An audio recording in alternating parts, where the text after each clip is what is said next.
And we are live. Welcome to the NBA Strategy Show. It is Thursday, January 9th. I am Josh Engleman here to break down a 7-game DraftKings slate. I honestly didn't look to see if FanDuel has the 8th game, which is Charlotte and the Lakers, so we'll find that out as we move. But I want you guys to hit the like button, subscribe to the channel, and hit the notification bell so you know when everything goes live. But we're starting it off here. First and foremost, can I make this screen a little bit bigger? Oh, yeah. There it is. We're starting it off here.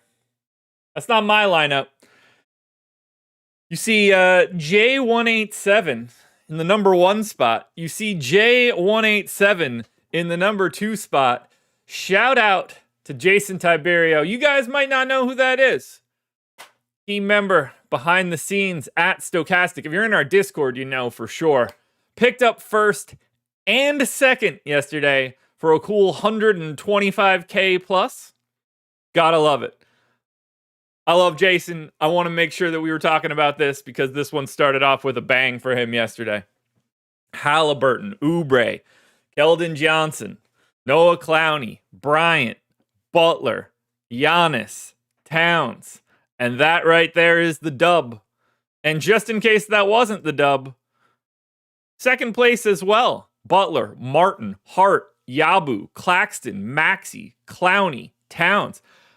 Not a lot of overlap in those two lineups, and he went first and second, man. Awesome. Awesome, awesome, awesome, awesome. I love to see it. Happy for him. It was cool to wake up and see this. Best I could hope for last night, 68th and 99th. But it was nice to see Jason pick up that win, man. So I wanted to touch on that as we got started. Hope you guys had a good night. It was a weird one yesterday. Very weird. Very weird. Oh, man. So weird. It was good stuff. I enjoyed some of those games, but let's be clear here. That OKC Cleveland matchup was awesome. I mean, the top end of the league is... It's the part that breaks my heart when everybody just talks so much shit. If you watched that OKC Cleveland game last night and you didn't come away from that thinking that the talent level in the NBA is high, I don't know what to tell you. It was awesome. It was it was great. And we get to see it again in like a week or so, something like that. I wish we could watch that game every day. Cleveland is good. OKC is good. Man, I love every bit of it. That was fun to watch last night. All the way down the stretch. Every bit, there's nothing I would have changed. Other than, I'd like to see OKC at full strength. What does that game look like with Chet? What does that game look like with Caruso? But, I mean, Cleveland's real. They're more real than I thought they were. I'm curious to see how it looks in the playoffs. But, if we get Cleveland-Boston in the Eastern Conference Finals, that's going to be fun. And then, optimally, we get Cleveland and Boston, Eastern Conference Finals, OKC, somebody, Western Conference Finals. Whatever that ends up being is probably going to be an event. Is it Dallas again? Is it Memphis? Is it Houston? Is it Denver? I don't know who's going to do something in the West. Minnesota is still there. It's going to be fascinating. But we have the opportunity, if injuries break right, for a conference finals that is everyday legendary games. And I'm pumped for it. Nikki, they need to add somebody for sure. For sure. But it doesn't have to be add somebody that's like a crazy ad. They need another creator. You can't rely on AJ Mitchell as your extra half creator at this point. Could be in the future. Can't do it now. But they need to add somebody that can create their own shot. It's going to all be situational. There's going to be series where that kind of person is needed. There's going to be series where that kind of person isn't needed. But they do need a little bit of additional creation because it's really just Shea and then J-Dub, and there's not much else there. That's really where the line gets drawn. Somebody out there is going to be able to be a guy that can get a bucket, integrate. You could probably give up a little bit of defense with somebody like that. Yeah, no, definitely not Anthony Simons. You're thinking too big there. That's too much. That's too much. You guys got to remember, salaries are involved. They're not taking on Simons.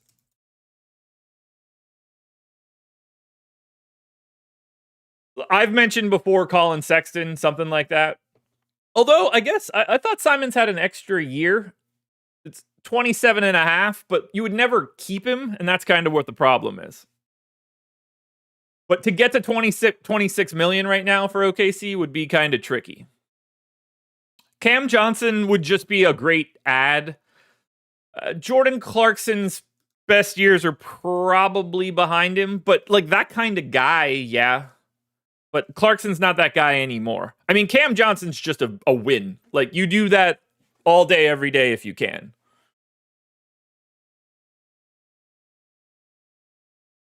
Cleveland Picker, am I still on the trade Jared Allen train, or am I a believer after last night? Well, I definitely don't make decisions after one game. That would be fucking stupid. But yeah, I'm still on that train of if I were trading someone from Cleveland, it would be Jared Allen.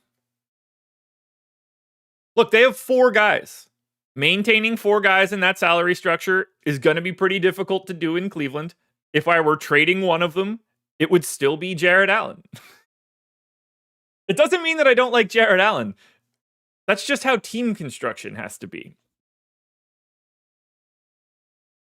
Mitchell, I don't think that's true, man. And I was apprehensive of Cleveland coming into this, but Darius Garland is taking a leap. Evan Mobley has taken a leap.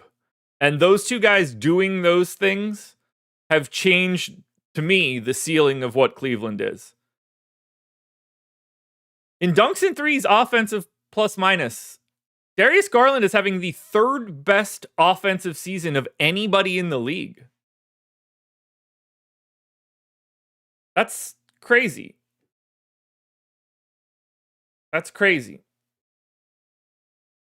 We've already signed them all, LOL. Yeah, I wouldn't expect you to understand what I'm saying, that's for sure. Look, it's going to be pretty difficult to pay Darius Garland $40 million, Donovan Mitchell $46 million, Evan Mobley $40 million, and Jared Allen $28 million a year from now. And be Cleveland and have other people on your team. That will not include LeVert. You still have Strus there and Okoro making 12. It's a lot of money for Cleveland. That's a lot of money for Cleveland.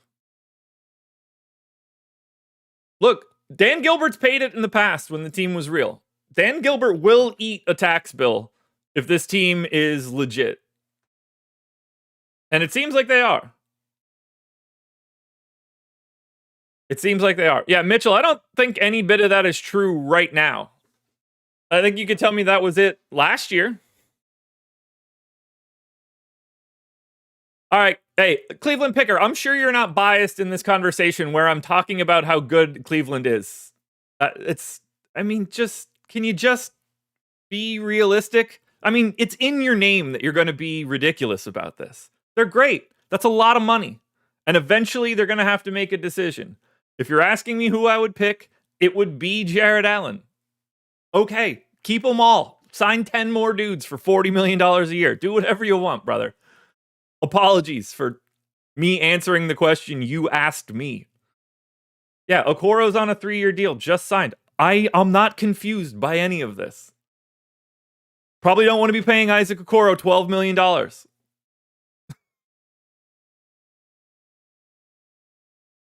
They're good. They're really good. I'm a big fan of what they're doing right here. But They're light on assets. And they're going to have to make some moves at some point in time. I think the easiest one is Jarrett Allen. That's all. They could also just not do that. I'm not saying they have to. You asked me if I would still trade him. The answer is yes, eventually. If they make the finals this year, then no, you run it back. It's only Dan Gilbert's money. I don't give a shit how he spends it. If he wants to pay $100 million tax bill, I'm cool with that. But those are big salaries. Those are big salaries. Yes, the only guy that's not signed is LeVert. Now, they could either re-sign him because they have his bird rights, or they have to let him walk. Now, if they let him walk, they probably can't replace him.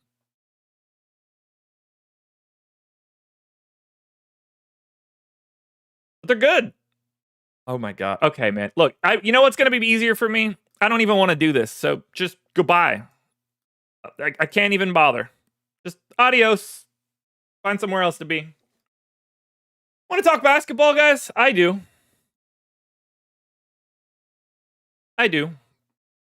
So, we got 7 games ahead of us.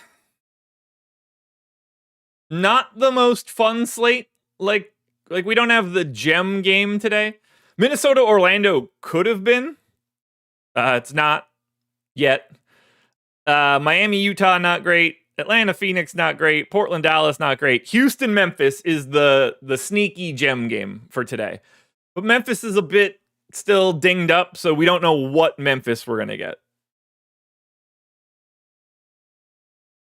But that could be good. If Ja plays, if Bane plays, Memphis could be good.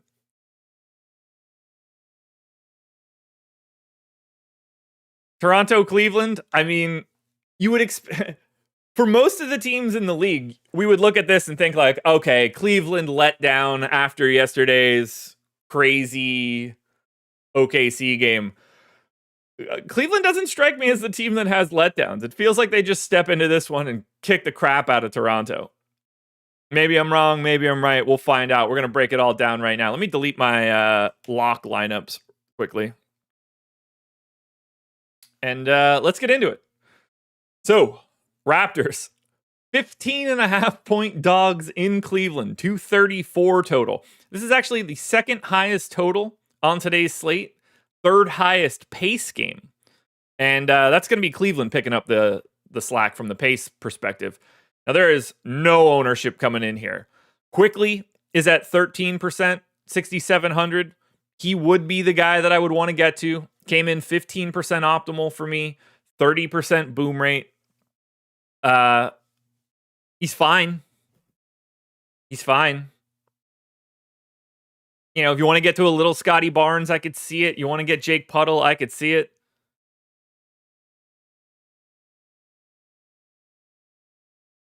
Like, it's really hard to want to go to Toronto here. I don't see Cleveland letting down here. So, as I see it, if I'm getting some of Cleveland, then I'm okay having one of Quickly or Barnes or Pirtle or I guess Barrett to a degree. But Quickly's the main guy here. But damn, they look good. Or damn, they look bad against Cleveland. It's just... I mean, Toronto stinks right now. They're really a not good team at all. They kind of stink. Now, Cleveland, by all accounts, should have essentially everybody available. We don't know the status of Sam Merrill yet. He missed yesterday. That's just, you know, extra riches for something like this. We're getting 15% ownership into Evan Mobley, 10 to Garland, and a little over 10 to Karis LeVert at 4,100.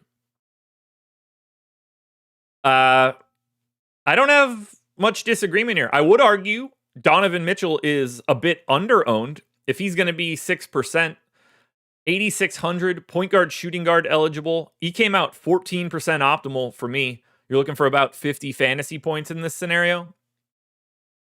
I think he should be like twice as owned as he is. So, like, sign me up for Donovan Mitchell GPP option.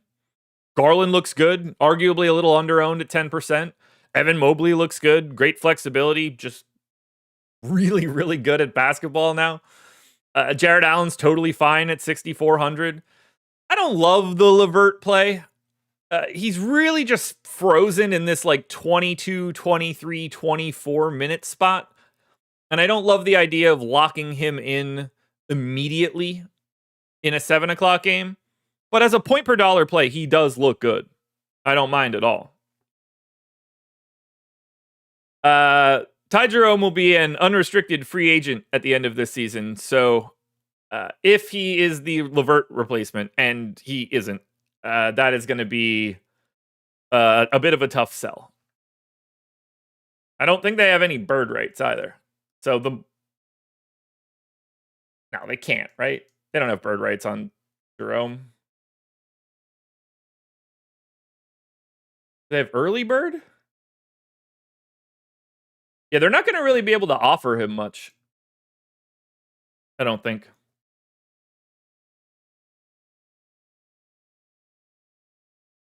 No. He won't even play those minutes, S&P. He won't even play those minutes. We got to find out if the shooting is real. That's kind of the problem here. I tend to think that it's not, but I mean, he's a solid like 9th guy. That's for sure. But yeah, I like Cleveland. Any one of the main 4, a little bit of LeVert's fine. If I'm ranking the main guys for Cleveland, it would be Garland, Mobley, Mitchell, Allen. But Mitchell as the sneak GPP option would be very interesting to me. Oh, yeah, S&P, I'm with you there. Somebody mentioned him being the LeVert replacement. That might be tough. I mean, I would assume no one's going to actually try to pay Ty Jerome, so they might be able to bring him back on a decent enough deal. The LeVert free agency will be interesting because they can pay whatever they want to bring him back. Whether they do or not is a completely different question.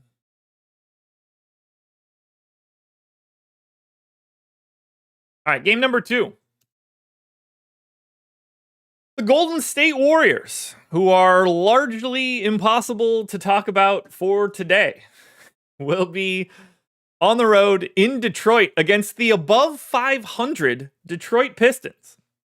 Now, the Warriors have a Q tag on Steph Curry, a Q tag on Draymond Green, a Q tag on Moses Moody, a Q tag on Dennis Schroeder, and they're already out Pajemski, Gary Payton, and Jonathan Kuminga. So I'm not going to spend a ton of time here breaking this one down. I can say that there's north of 30% ownership coming into Trace Jackson Davis right now. I don't expect that to hold, but at 5K, he looks like a great option. It might hold if all 4 of those Q tags end up out. Look, we need to know who's playing here. It's a 7 o'clock start, so we will get all of this news. If everybody's in, I have the Warriors favored by 2. Currently, they're 3-point dogs. So something in the Steph, Draymond, Schroeder, Moody group is going to end up out today. I can't break it down if, as of right now, 106 minutes are questionable. So we're talking about, 40% of the game for the Warriors. If everybody's in, the best plays are Steph, Draymond, and Trace Jackson Davis. Depending on who's out, we might end up with a lot of value. There's not much I can do in a day like this when they're already missing 3 guys and 4 more of them are questionable. Steven, I mean, that could be as soon as next year. They shouldn't do it this year. But next year, they can absolutely start adding if they wanted to. And per their ownership, they want to. What's up with Cade? He be going through the motions. The motions of what?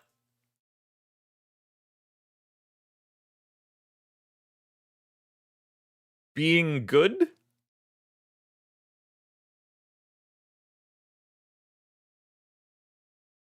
Yeah, I mean, they're always trying to add, but look, for Detroit right now, they are in the catbird seat. Detroit is the only team that has cap room heading into the trade deadline, which means any teams that are trying to put together all of these trades with these high dollar guys where they can't aggregate salaries, they need a third team. And Detroit can just take salaries, and they don't have to give anything back out of value. For them to do that, they're going to be able to hold some teams hostage for some decent assets, whether that's future picks, whether that's players and picks if they want. They are in really good shape at the deadline to squeeze something out of someone, all just because they have some cap room. So it will be a very interesting deadline for the Pistons front office, because if they somehow manage to not take advantage of that space, it is going to be a huge problem for them and a wasted opportunity. You can't put that toothpaste back in the tube. Use it while you can. Take on somebody else's bullshit and grab yourself a pick for it. Now, opposite side of Golden State is the Detroit team that we were just talking about. And for the Pistons, we don't have a injury report for them because they're on the back-to-back. Allegedly, Asar Thompson could end up here, or could end up playing today. Cade, currently projected for 35% ownership on DraftKings, 30 on FanDuel. He's up to 10,200 right now. I don't think that ownership is all that crazy. At him 17% optimal, 28% chance of hitting a 59 target score. I'm happy to pay up for Cade. Maybe it's a little high. We'll see what Golden State ends up looking like, but I don't have any problem getting to Cade. After that, it's kind of ugly. I don't have much interest in prioritizing anybody else from Detroit, whether that's Tobias Harris, Hardaway, Beasley, if Asar is back. They're all like 5 to 10 percenters. Nothing special. Oh, yeah, S&P, I'm with you there. Totally with you on that one. It's coming, I think, but it shouldn't be this year. But it seems like it's in the cards, that's for sure. And for those of you that are not paying attention to chat, Cade Cunningham being an all-star. I think we're a year early.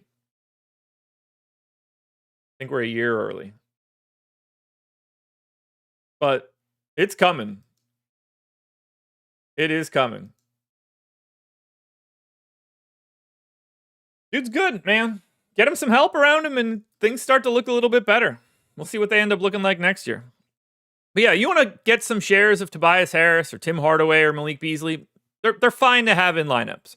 The only guy you're prioritizing from Detroit is going to be Cade Cunningham. And we're going to have other pay-up options as well in his range. But we got to remember, there is no Giannis.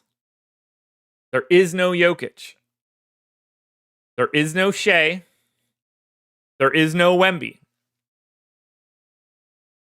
The most expensive player on today's slate is Trae Young at 10-3 and Cade Cunningham at 10-2. So paying up is very, very different today than it normally is. We'll see what that means for roster construction by the time we get to lock. All right, game number 3, Minnesota Timberwolves. This game sucks for fantasy purposes. The Timberwolves are 4.5-point favorites in Orlando, 204 total. This is 15 points lower than anybody else. I got it at a 93.8 pace For reference, I have Houston and Memphis at 101.6. This game is slow. It's aggressively defensive. I have no idea how you prioritize anything here. You ever close the garage? It is insane how incapable my wife is of hitting the damn button to shut the garage when she leaves. It just literally never happens. I hadn't closed that. So, for Minnesota, there's no ownership coming in. 7% to Randall, 6% to McDaniels. That's basically where I have all of these guys. We know exactly what Minnesota is doing with their rotation. It'll be 8.5 dudes. If you want to roster any one of those main 7 guys, Edwards, Gobert, Randall, McDaniels, DiVincenzo, Reed, Conley, it's fine. They can be in lineups. There's absolutely not a single priority coming from Minnesota. I wish this game was full strength. I'd love to watch it. But as it stands right now, for a 7 o'clock start, this game is AIDS. AIDS. S&P. I'm a big Nembhard is a great connector guy. I'd love to see him, like, could he be the KCP replacement in Denver? Like, I know it's Christian Brown right now, but, like, that's the kind of role that I would love to see him in. Like, he's a great 5th dude. Could he guard Jalen Brunson? No, that was a tough sell for him last year. But, yeah, man, he makes everything work really easy. One of those guys that don't need it, fits in where you need him. Extra valuable. Extra valuable. All right, for Orlando. Paolo Banchero is questionable. No Gary Harris, no Jalen Suggs, no Franz, no Mo. Paolo Banchero is questionable. Now, if you read Sham's tweet yesterday, it's alleged that Paolo will play tomorrow and not today. But he's listed as as questionable today. So at the very least, we have to treat it like he could be playing. Doesn't seem like that's what it's going to be. They got a home game tomorrow against the Bucks. Allegedly, that's where it's going to be. But for right now, I have Paolo Banchero in. The only guy getting any ownership is Cole Anthony. 5,800. Point guard, shooting guard eligible. He's 14% owned. Even in particular, if Paolo is out for today, you should be getting to Cole Anthony, assuming he's starting for the Magic. I would argue that 14% ownership might even be too light. I know this matchup sucks. I know that we really don't want anything here. But they're missing a lot of dudes. And they're missing anybody, really, that does what Cole Anthony does. So, thinking about it like that, if you are getting to anything from Minnesota and Orlando, the priority will be Cole Anthony. Now, if Paolo somehow plays today, it's probably still Cole Anthony, but he will not look nearly as good. Jake DeWitt, who took down the 888 for 250? I have no idea. No clue. So, yeah. If you're playing anything from Minnesota and Orlando, Cole Anthony is the dude that we're going to be trying to get to today.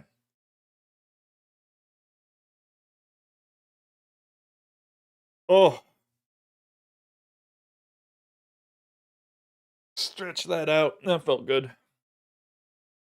Felt like a dog there stretching. Get a little sip of this. We're on to game number 4.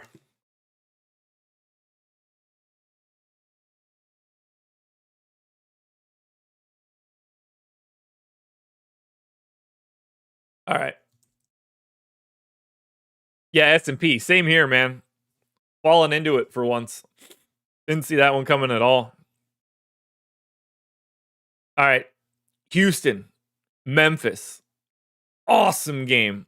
Could have been better. Could be better. But awesome game nevertheless. Houston 2-point favorites in Memphis right now. Now, if Memphis has their injured guys in, like I have them projected, I actually have Memphis favored by 2. But for Houston, we are getting 10% ownership to Van Vliet, to Green, to Brooks to Şengün. Now, also for Houston, Tari Eason doubtful. Jabari Smith still out. So 10% to VanVleet, Green, Brooks, Şengün. I'd argue they're either slightly under-owned or properly owned. I'd be happy to go anywhere from 10 to 20 on those guys. We also are getting 55% ownership to Amen Thompson. Now, he does grade out really well for me.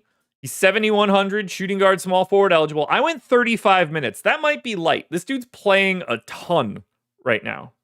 A ton. 55 might be a little heavy, but he's one of the best plays of the day, and I don't want to undersell that. I currently have him ranked 6th of anybody on the slate. So yes, you should be getting to Amen Thompson, but you should also be getting Şengün, Brooks, Green, and VanVleet. This is the second most owned team on the slate, and only just barely. And I would argue they're probably the best team on today's slate. So get anything in that starting lineup and feel pretty good about it.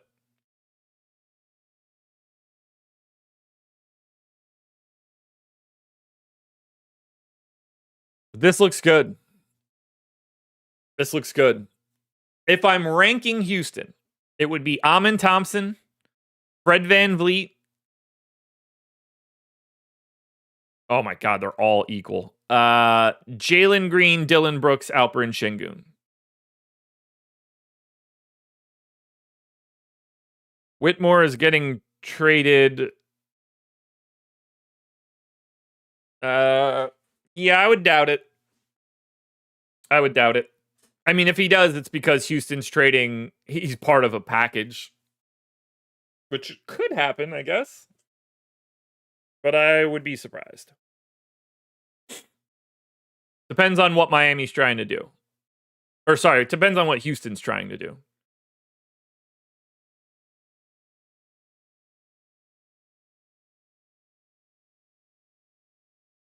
I mean, he's pretty good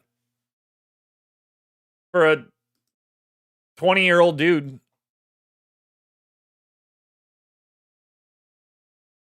I'm a fan. He's got a lot of potential. A lot of potential. Yeah, I like all these guys from Houston in that starting lineup, that's for sure. Now, the problem is we got to talk about Memphis, and Memphis is essentially the Warriors today. Now, there's no ownership coming in. Pace down spot for Memphis. Nothing looks good on paper, but we can't even break them down right now. So, Gigi Jackson, Marcus Smart, Vince Williams, all out.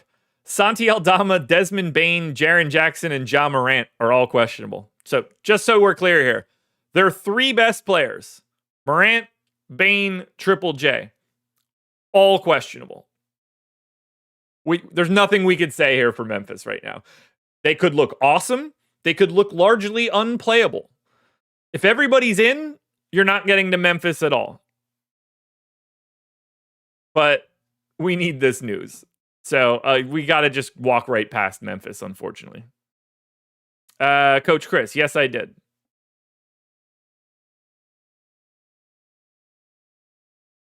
S&P, you are correct. Yeah, 56% true shooting on real usage at 20. Yeah. Yeah, you got to figure out what that is. With size, too, I might add. This is not a guard. 6'7", 230. Those dudes don't grow on trees.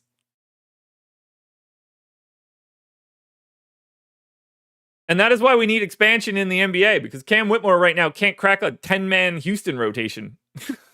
And, like, that dude should be playing 24 minutes plus a night somewhere. Problem is, he's, like, impossible to trade for.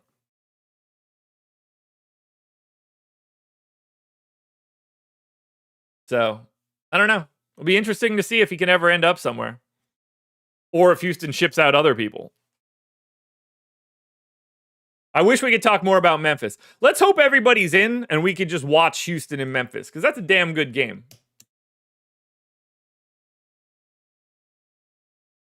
Portland Trailblazers.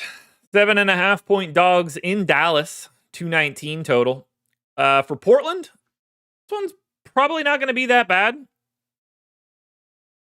They're on a back-to-back. We don't know the statuses of anybody. I left Jeremy Grant out. I brought Donovan Clingan back in. And it's just going to be basically the same rotation that they have right now. And if that's the case, Portland looks really good. Just shy of 15% ownership for Anthony Simons. 15% ownership for Kamara. 20 for Shaden Sharp. 20 for DeAndre Ayton.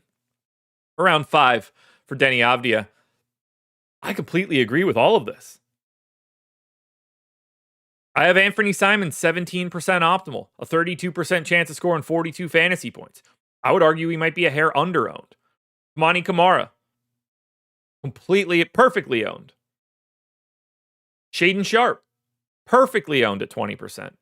Denny probably should be 10% owned. DeAndre Ayton, one of my favorite plays of the day. Flat 6K today? Yeah.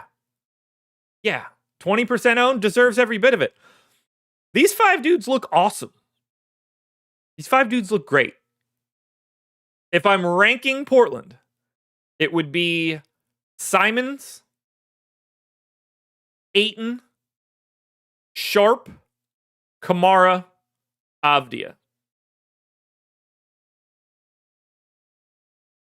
Big Fact says, I think Ayton might sit. Well, cool. Then we're jamming Donovan Clingan at 3,100. Either way, we're going to be liking a lot of the Portland Trailblazers.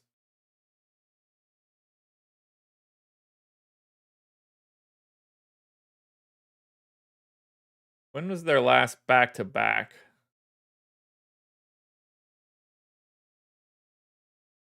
Their last back-to-back was what, the 7th and the 8th when he was active? They haven't had one since. Hard to say.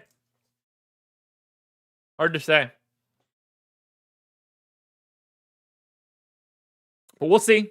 We'll need that news. We need their injury report. I can say right now, with everybody projected in, I am right on the line. So it doesn't lead me to think that's the case, but could be wrong. But I love this starting 5. They look good.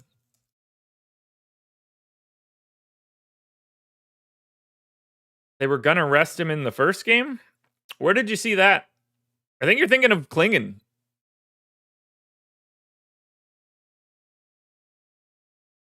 Anyway, Dallas side. Still without Luka. Still without Kyrie. Daniel Gafford. Questionable for this one.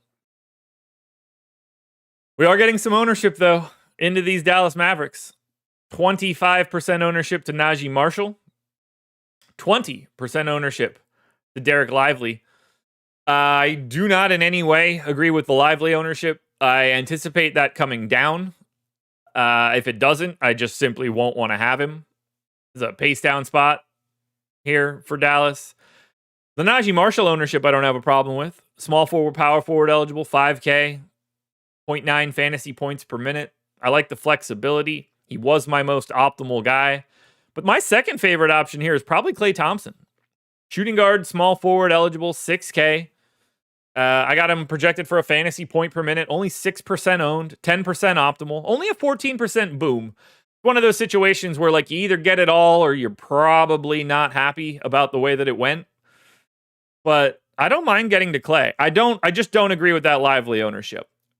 If Gafford is out, maybe you feel a little bit better about it. You give him that extra minute if you want, but he feels overowned to me right now. He feels a bit overowned to me.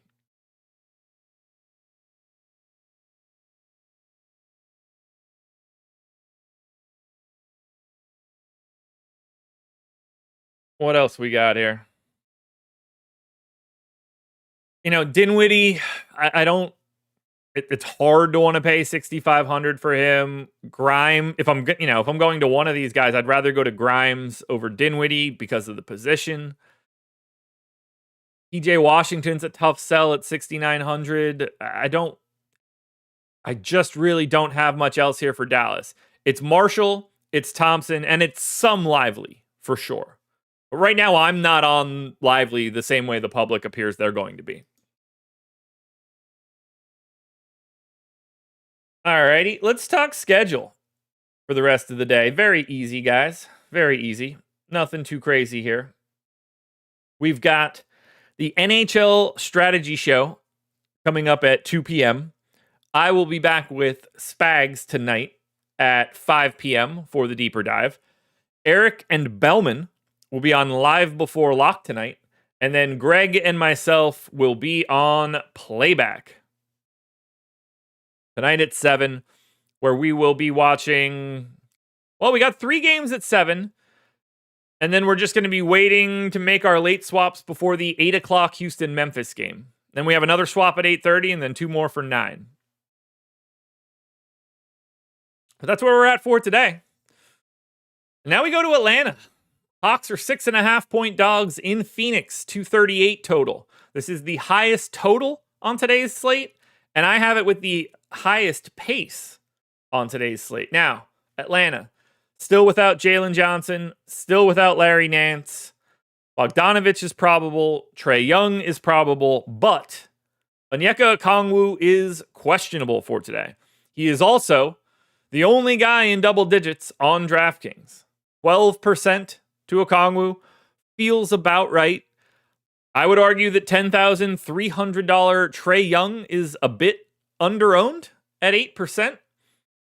I have him 13% optimal, little north of 20% chance of getting to 59 fantasy points. So I like Trae as a contrarian payout. I don't mind Bogdanovich at all. 4,400 shooting guard, small forward, could always play around 28 minutes. If Okongwu plays, he's not the worst option at 4,500. If he doesn't play, you feel a little bit better about getting someone like Clint Capella, although I'm sure they'll just play Dominic Barlow or big body David Roddy or something like that, and Capella will continue to not get as many minutes as you would expect. But I like Trae in large field contests. And I would say that Bogdanovich would be my second guy. Oddly enough, not a ton here. It's the pace here for Atlanta that's the problem. They lose 2.9 possessions below their average. Atlanta's fast. They're real fast. They're the second fastest team in the league. Phoenix is 22nd. So it kind of deflates the Hawks just a little bit. Now, Phoenix, with their new look starting lineup, with Ryan Dunn in and Mason Plumlee in. So we can be very quick here. We're not playing the centers. We're not playing Plumlee. We're not playing Nurk. We're not playing Iguodala. We're only playing 2 guys and 2 guys only. And those 2 guys are the 2 guys you would want to play. 9K point guard, shooting guard Devin Booker is currently projected for 13% ownership. Remember, they gain 2.8 possessions above their average in this matchup. This is a great spot for Phoenix. So I think Booker at 9K, arguably a little under-owned. 28% chance of 53 fantasy points. And then we get Kevin Durant, 9,200, power forward center, currently projected for 30% ownership. I have him 20% optimal, 32% chance of going for 54 fantasy points. And I have Kevin Durant second today of all the plays on the DraftKings slate. So as I'm looking at it here, KD looking damn good. Devin Booker, no problem with it at all. Am I worried about Dyson Daniels guarding Booker? No. I mean, I would wish that he isn't, but I'm not worried about it.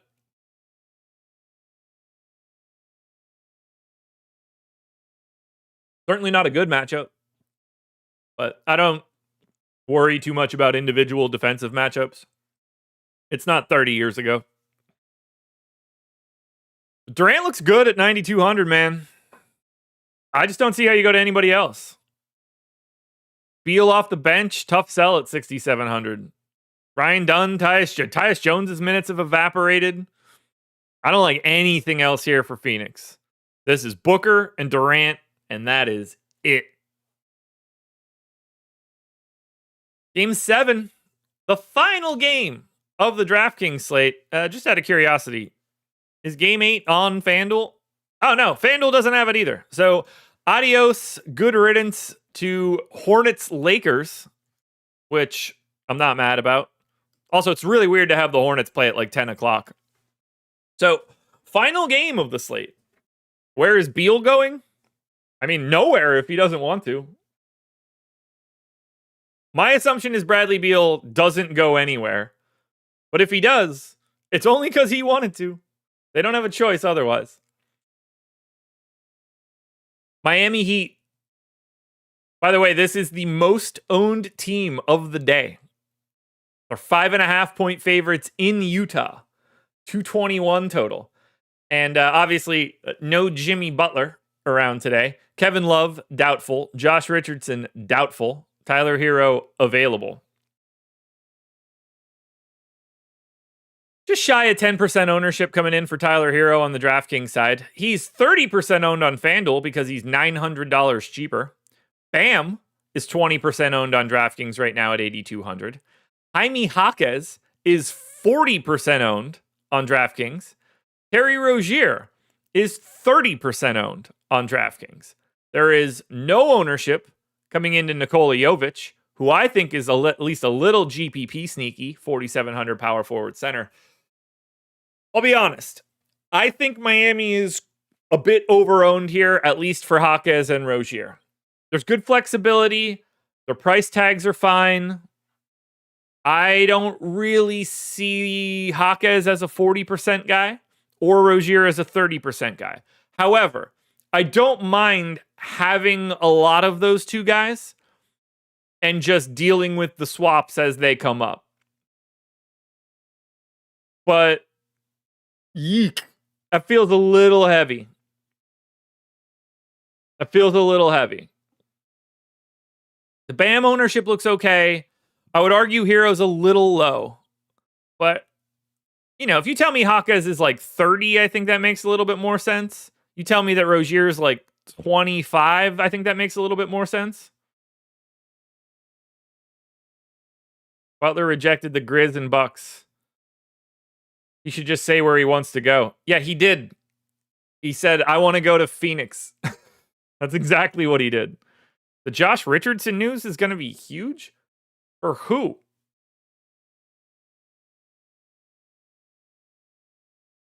I don't think Josh Richardson news has been huge for anybody in 10 years. Obviously, I'm exaggerating a bit.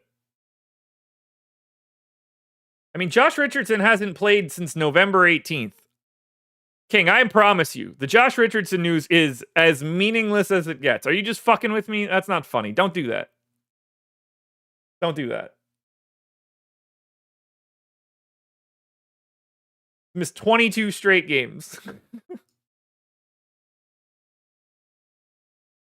Yeah, Steven, I'm intrigued here by Jovic.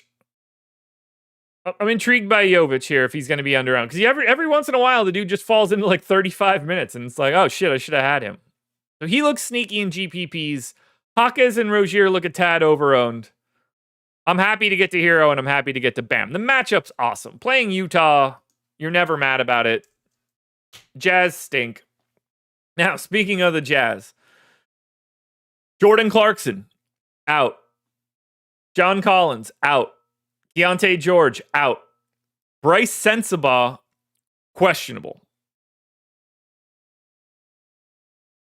So we're getting around 10% ownership to Lauri Markkanen. I think, around 6% ownership to Lauri Markkanen. I think he is wildly underowned. I have him 13% optimal. I think he should probably be like 15. Looks great in GPPs. Colin Sexton's 27% owned. That's a little high for me, although he does look like the best play you can get to from Utah. But, you know, if that were more around 20, I'd like it a bit more. But he looks good. I just think him and Markkanen look the same. And Markkanen is 1/4 the ownership.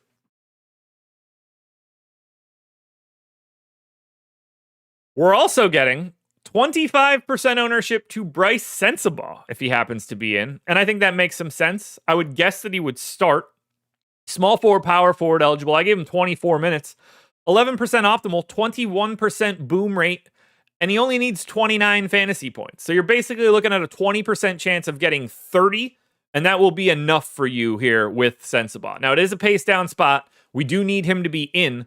But again, I like getting to a lot of Miami and Utah. If it's going to shape up like that, that's going to keep us free to make a bunch of swaps. So I think that will be a lot easier. But you're paying closest attention to Sexton, Sensabaugh, and Markkanen to me.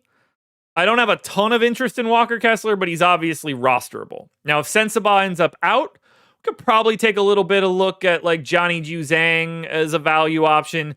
Cody Williams would probably get more minutes, but he's terrible on a per minute basis. But we want to get a lot of exposure here because that'll allow us a bunch of swaps before Houston and Memphis, before Portland and Dallas, and then again before these 2 9:00 games. I like this slate a little bit. It's kind of ugly, but we don't have any of the monster pay-ups, and that will really create interesting roster construction.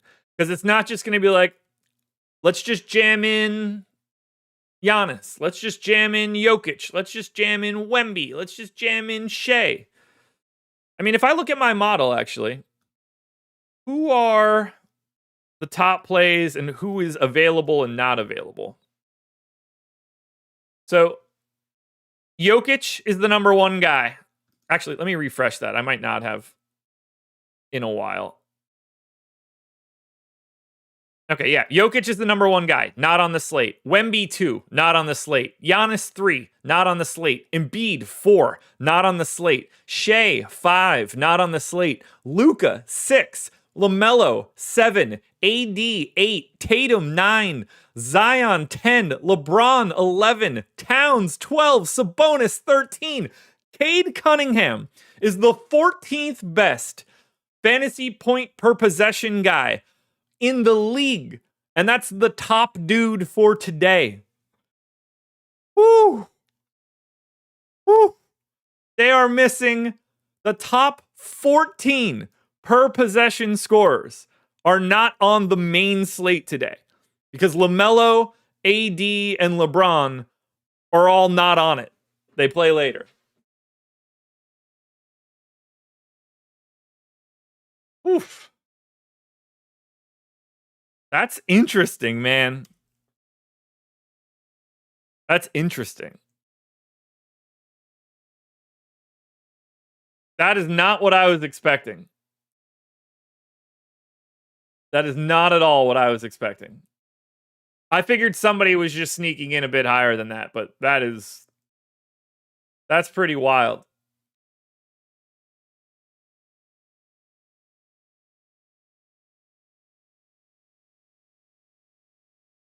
What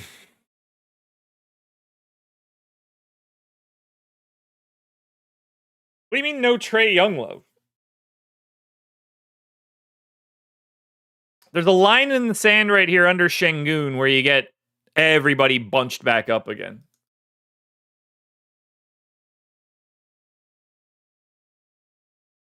How high do you want him to be ranked? Damn. That's nuts, man. That's nuts. We don't get a lot of slates where we just don't have any of those main guys. By the way, no fall. Looking back at PJ Washington's stats, maybe you have usage not high enough. Played 257 minutes with no Luka and no Kyrie on the floor. 23.79% usage rate. I got him at 24. I would disagree. What I would agree with is I don't know why I have him in for 27 minutes. I must have accidentally deleted something out of his playing time, and I don't know why. Oh, I see what I did. For some reason, I gave 6 minutes to Omax Prosper and didn't put him in the next line over for PJ to fill in the position. Yeah, PJ will look a little bit better there, but it was not a usage problem. David, that's not what I was looking at.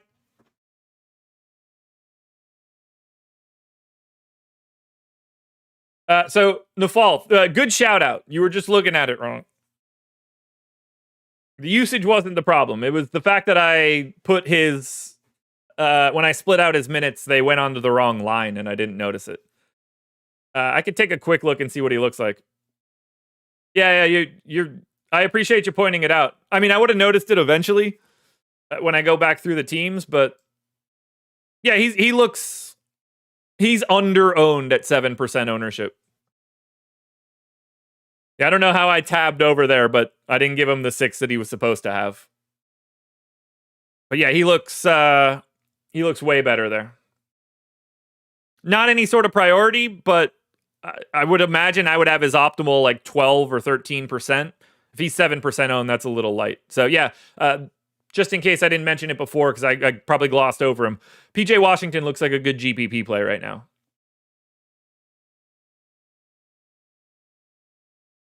Man, that's fun. That's fun. What a list here. By the way, most surprising name of anything we see. Look how high Mark Williams is ranked. Mark Williams, 28th. I did not say the top 14 DFS scorers this year. This has nothing to do with this year. This is true talent. I have no idea where anybody would rank for the season. I would never look at it. This is a talent metric. But yeah, Mark Williams, 28th best per possession guy. That's fun. Yeah, gets it. Very simply, this is the amount of DraftKings points each player would be expected to score based on my projection model if they played 100 possessions. Now, honestly, I should scale it to 75 because that's sort of like a full game. But it's currently for 100. That would be... Let me scale it to 75. So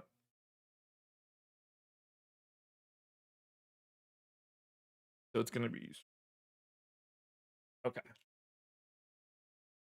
Let's scale this to 75 possessions so it looks a little bit more reasonable. Score times 75 divided by 100. Okay, so this would be basically like if everybody was playing 35, 34, like if everybody played starter minutes, they're all the same rank now, but like if you were getting starter minutes, you would expect Mark Williams to be 45 fantasy points a game. You'd expect Jokic at 62.5, Wemby at 60, and this would be all the same pace as well. So it's not a per minute stat, it's pace neutral. Alrighty, folks, that's going to do it. I'm going to go and record some contenders. This was a fun show.